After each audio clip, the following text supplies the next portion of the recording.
Petite vidéo sur les Camponotus castanus.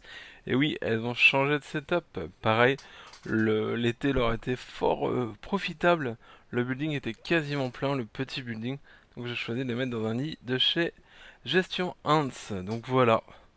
Tu peux donc cette magnifique espèce qu'on trouve aux États-Unis, en Floride, en Californie et également au Texas pour certaines localités.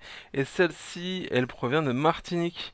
Puisque oui, effectivement, cette espèce est présente en Martinique. Alors, est-ce qu'elle a été importée ou elle est présente naturellement? Ça, je pourrais pas vous dire. Donc, on peut voir que là, maintenant, on a du monde, à peu près une centaine d'individus. Donc, toujours avec des couleurs. Alors, là, avec le flash, ça leur rend peut-être pas honneur. Mais avec vraiment des couleurs très très vives pour cette espèce. On est sur du orange-rouge assez stylé, on va dire, hein. Comme on peut voir, Madame Lagine, on va essayer de se poser et que ça fasse le focus et que vous puissiez les suivre. Donc c'est une grosse espèce. Franchement, la fondation, elle est pas facile, hein. C'est pas une campanotus que je conseillerais pour les débutants, hein, clairement.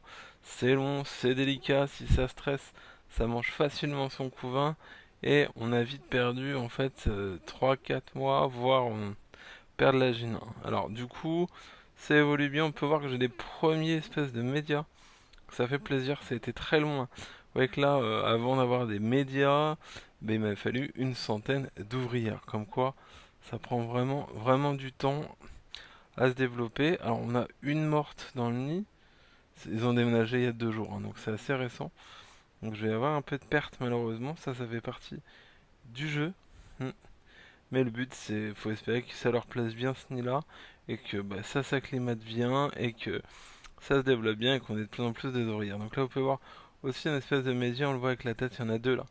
On voit la différence par rapport aux autres, mais ça a vraiment pris son temps, hein, pour faire des grosses ouvrières et j'ai hâte de voir si j'ai des médias. Donc on peut voir que, quand même, hein, je vois que le déménagement, ça n'a pas été fifou. On a deux ouvrières de mortes. Deux ouvrières de mortes. Là, c'est quoi? Des saletés. Je regarde un petit peu en même temps. Comme ça fait 2 jours, hein, le constat, je le fais avec vous. Puis le reste, ça va. Après, ouais, ça va. Donc, espérons pas d'autres pertes, puis que ça se place bien. Alors, j'ai humidifié le lit. Alors, je connais pas encore leur fonctionnement. L'humidité marche bien, hein, puisque ça boit, ça prend du temps à boire. Par contre, ça, j'ai vu la différence par rapport à du microphone ou du terrafourmi, mais ça boit bien. Donc, l'humidité se propage bien dans le nid. Et d'ailleurs, je le vois, puisque là, ma colo, elle reste au centre. Elle se colle pas au fond. Donc, à mon avis, elle cherche de l'humidité, mais pas non plus trop trop trop. Alors que c'est marrant, c'est que tout petit, ça cherchait, enfin quand je dis tout petit, c'est quand il y avait la reine et deux trois ouvrières, ça cherchait vraiment full humidité. Maintenant que ça grandit, hein, comme beaucoup d'espèces, elle gère de mieux en mieux l'humidité, donc elle cherche de moins en moins à avoir de l'humidité. Mais c'est quand même une espèce qui en demande, ça je vous le confirme. Elle a beau être de Martinique, cette souche-là, elle demande également fortement de l'humidité. Voilà un petit peu pour les Camponotus castaneus. Donc vous voyez qu'elles ont quand même maintenant un beau nid, hein, il y a quand même de la place. Et également une belle aire de chasse. Donc on peut voir dans l'aire de chasse.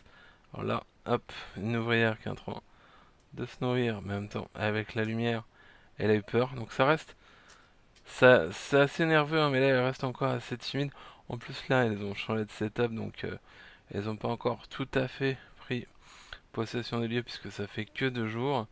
Mais ça va venir. Moi, je me fais pas de soucis là-dessus. Ça va venir. Donc, on a quand même une ou deux ouvrir dans l'aire de chasse. J'ai collé le tube pour qu'il reste bien à plat avec de la pâte à fixe. Ça pose pas de soucis. Pour, pour les fourmis, pour l'avoir déjà utilisé, aucun problème. Voilà. Avec le petit abreuvoir, le petit mangeoire, une jelly. Et voilà. On leur laisse vivre leur vie. Voilà. J'espère que la vidéo vous a plu. Je vous remercie de m'avoir suivi. Je vous remonte quand même la colonie d'une manière générale. J'aurais bien réussi à vous faire des belles images, mais c'est pas toujours gagné avec la mise au point, n'est-ce pas? Voilà, on peut peut-être voir un peu plus. Vous voyez là, on peut voir vraiment la couleur des oreillers. Vous voyez ce jaune orange dont je vous parlais. C'est vraiment excellent. Et le bas du Vegas qui est légèrement plus foncé, mais qui n'est pas noir pour autant. Vous voyez?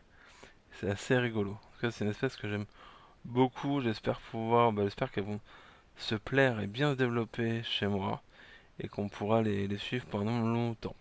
Voilà, j'espère que la vidéo vous aura plu, je vous remercie de m'avoir regardé, je vous souhaite une excellente journée, salut!